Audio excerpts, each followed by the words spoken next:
Welcome back to Good Morning Colorado. Here's our look at La Vida this morning. Part of the plains obscured by the clouds. We can also see some nice little hues of pink right there in the clouds as well. Your time is 6:39. Let's get a check on the weather forecast. Storm Tracker 13's Marty V.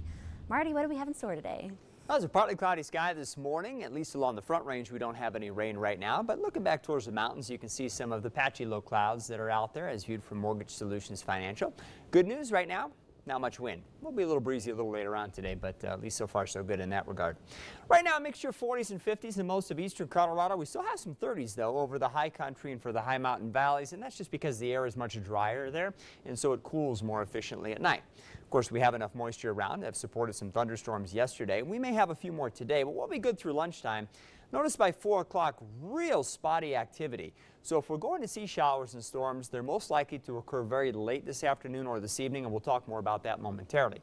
High temperatures today probably going to be in the 60s and 70s in most cases. We could have some 50s up across our local mountain areas and into the high country. Big Valley should be around or into the 70s this afternoon.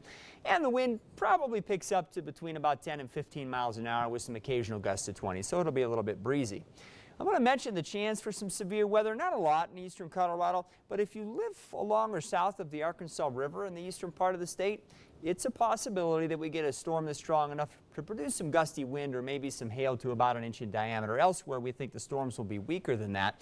Notice as we head into the evening hours, though, they do flare up.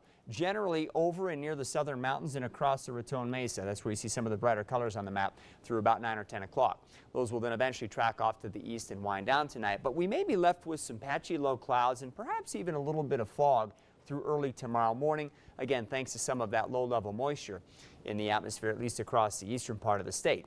And that'll keep our temperatures relatively mild through the night with a mixture of 40s and 50s at lower elevations. But again, once you travel up into the mountains and mountain valleys where the air is drier, looks to get a little bit cooler with highs or lows tonight only in the 30s. Kind of a scary looking sky, I guess, there as seen from Cheyenne Mountain, looking back towards Pikes Peak from our wire nut camera at the moment.